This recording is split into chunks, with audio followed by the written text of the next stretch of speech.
Hubert, obviously, you calling me a throwback? No. Man. We're gonna start off that way. Well, you're not gonna like this. You know this rivalry as well as anyone. Obviously, haven't played it in as many times, coaching it, assistant coach, head coach.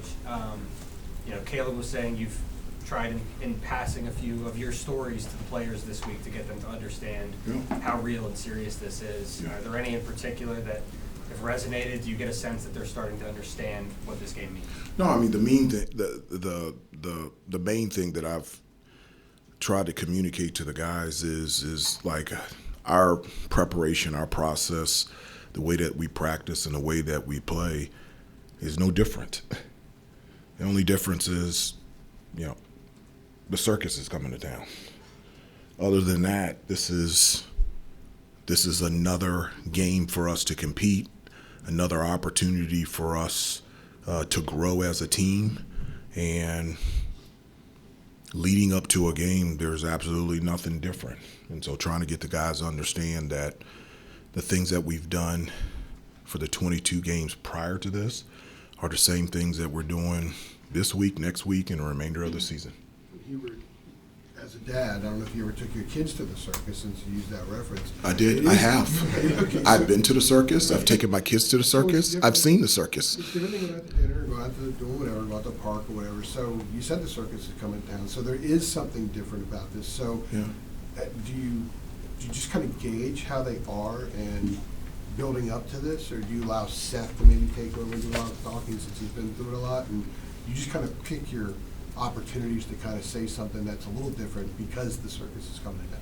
Yeah, I mean, you guys have been here when I've referenced that Bible verse and trying to get them to understand that, keep your eyes straight ahead and ignore all sideshow distractions. I also believe that it also has to be player-led as well. So in regards to Seth communicating to the guys about our practice, about our process, about our preparation and how we play, that nothing changes, that has to come from the players as well. But also playing here at North Carolina, there's a form of a circus always here. And so it's nothing different. It's just another game. Caleb said that I've been talking about the games that you played in against Duke, and he says normally you tell him you can only remember the emotions that you feel and things like that, but he said in listening to you, it's pretty obvious you can recount almost every second of all those. He said 11 games played against Duke. What is it that, I know you're trying to keep everything the same leading up to it, but what is it about having played in the games that sticks with you maybe more than some other games? Well, I mean, obviously having the experience of playing in the game, I have more experience in it, seeing it from different angles, as a player, as an assistant coach, and as a head coach.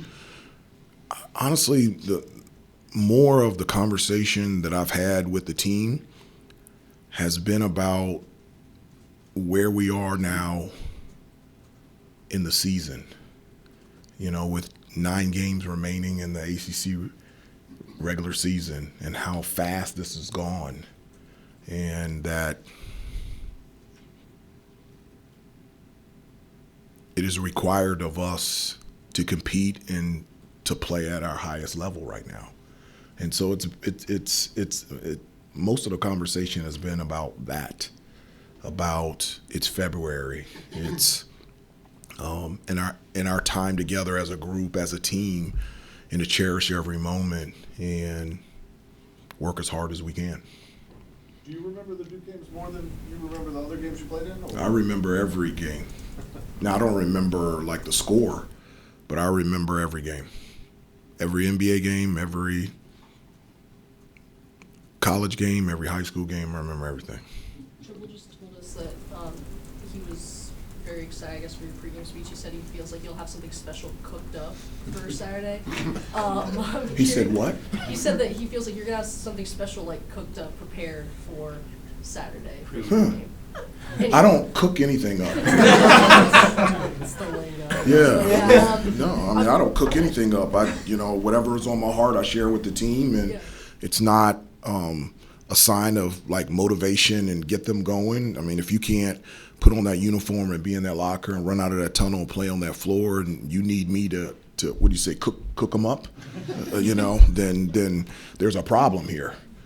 I have nothing cooked up for Saturday other than to be here. There's a meme of you and Chef Saturday Circus somewhere going. That's fine. That's fine. Tell me where I can find the meme. I don't know where to find. Okay. I guess going off that, with so many new faces to Chapel Hill this year, how would you gauge that the new guys like Henry and JP and Luca, their understanding of what's about to go down on Saturday? Yeah, I mean, again, I feel like our guys have a clear understanding of that because in some sense there's a lot that goes to being and playing here. The games against Kansas, on the road against Kentucky, Virginia, everywhere we go. And so our guys understand that, with every step, every move, the spotlight is on them, and it comes with, criticism, critique, praise on every step, and I think our guys understand that. You can talk about the matchup a little bit.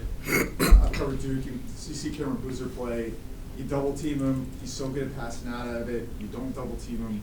He's a huge monster. Yeah. So Thank you. Thank you. I know you don't want to. I feel very encouraged. Yeah. So what do you do? How do Maybe you I do need to cook something on Saturday. Okay. How do you approach that?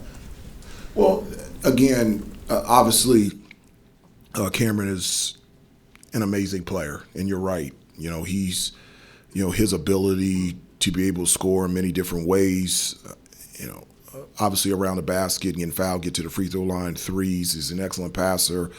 So he's one of the best basketball players in the country.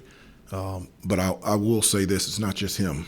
There's a reason why that they're 21-1. There's a reason, because they're a really good basketball team and extremely well coached, and they've got a number of pieces that play at extremely high level. And so it's not a matchup between one person. It's a matchup against Duke, and we're very excited about the challenge.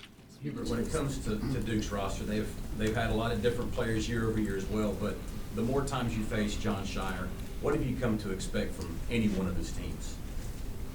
Well, I mean, he's a terrific coach. His teams are really sound, disciplined defensively. On the offensive end, they share the basketball. They take care of the basketball. They have the ability to be able to score in the paint and also be able to shoot from three. And so, irregardless of the personnel,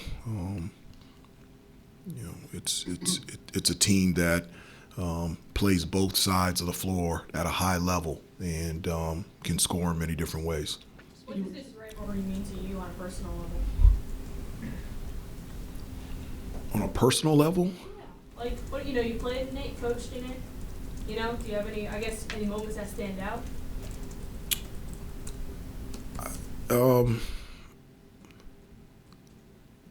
Yeah, I'm more thankful and appreciative of having been a part of this program. With me, someone growing up always wanted to be here and to be a part of this place and to go to school here and to think it actually happened. I think about the thankfulness that I got to raise my 3 kids here. I think about the thankfulness of my wife and I getting married here, me becoming a Christian here, and the thankfulness of being able to serve at this university as an assistant coach and as a head coach. That's where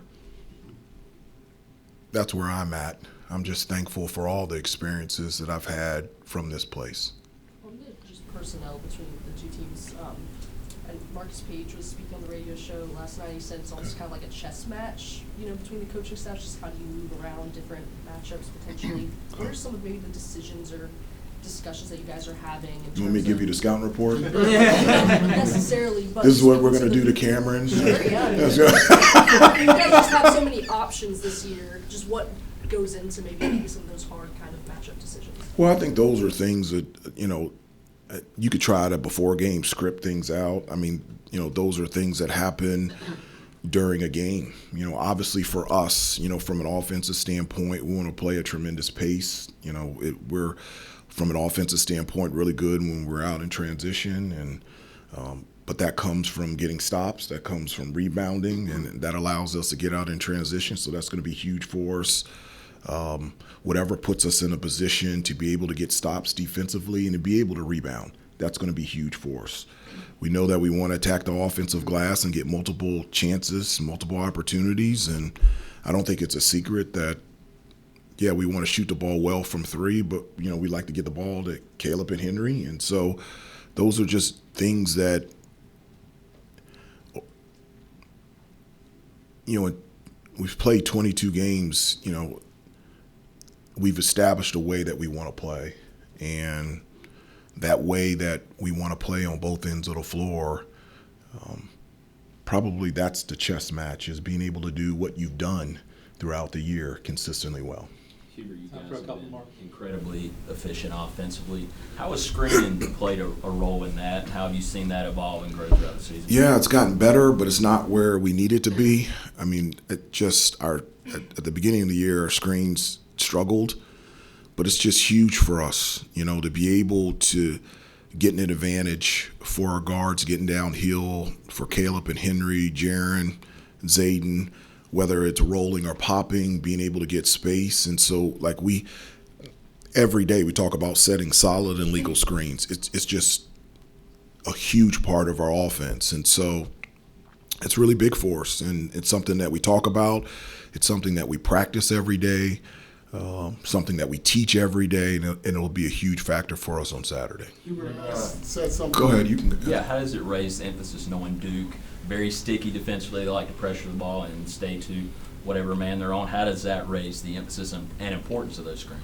Yeah, I mean, they, obviously they're very physical defensively. They like to get over ball screens, and they'll change up their ball screen coverage. Off the ball, they're just as physical getting through screens. And so, for us to be able to execute offensively and get the shots and generate the shots that we want, the only way we can do that is screen really well. And as I said before, it's something that we spend a lot of time on, teaching, talking, watching film, practicing technique, because it's been beneficial for us when we're able to do it at a high level. Hubert said something similar. You talk about blocking out the noise. Previously, in these type of matchups, you've had an experienced bunch.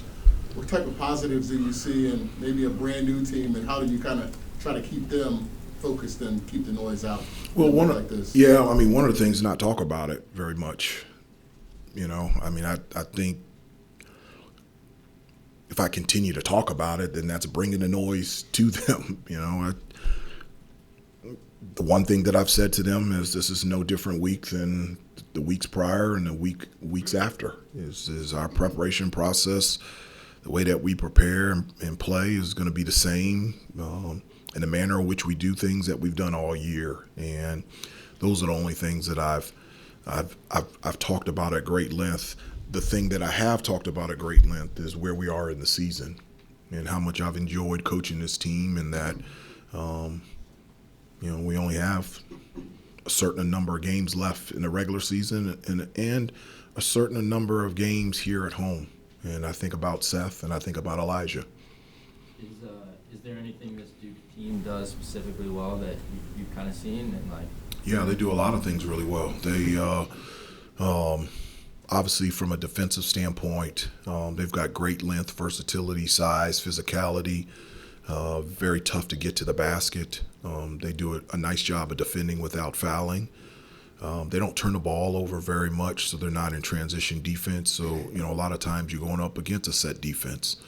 From an offensive standpoint, obviously it's nice to have someone like Cameron who can not only get shots anytime he wants to, but be able to create shots. But just like I said, they've got a number of talented players that can make plays off the dribble, can shoot from three, get fouled, get to the free throw line, and they're a very unselfish team. The ball doesn't stick, .5 mentality, and It's why they're one of the leaders in terms of assists in our conference. Last one, though. You were once a part of the circus that covers this game with ESPN and everything. I I'm was. curious, what That's why I don't. Well, what is it like? I'm curious, just having that experience too, and now being the head coach in this game. I know you have so much experience in this game, but how does that help, that experience of being a part of the circus that now you try to sort of tune out? You know, honestly, it's interesting. I think being a part of the circus for 7 years prepared me for here. And being a part of that and being in front of the camera and having to do a ton of public speaking, it's interesting. Why would I? It was something that I never thought that I would do. When I was in elementary school, middle school, high school, I was in speech therapy class. Struggled with my pronunciation, stuttered all the time, couldn't stand, and still don't like public speaking at all. And so to find myself have worked 7 years with ESPN and feel comfortable in front of a camera, I don't know. Think about why those 7 years, and maybe it put me in a position to feel comfortable around you guys. Thank you, Coach. Thank you, Hubert. I appreciate you. Good luck. We'll cook something up. Yeah.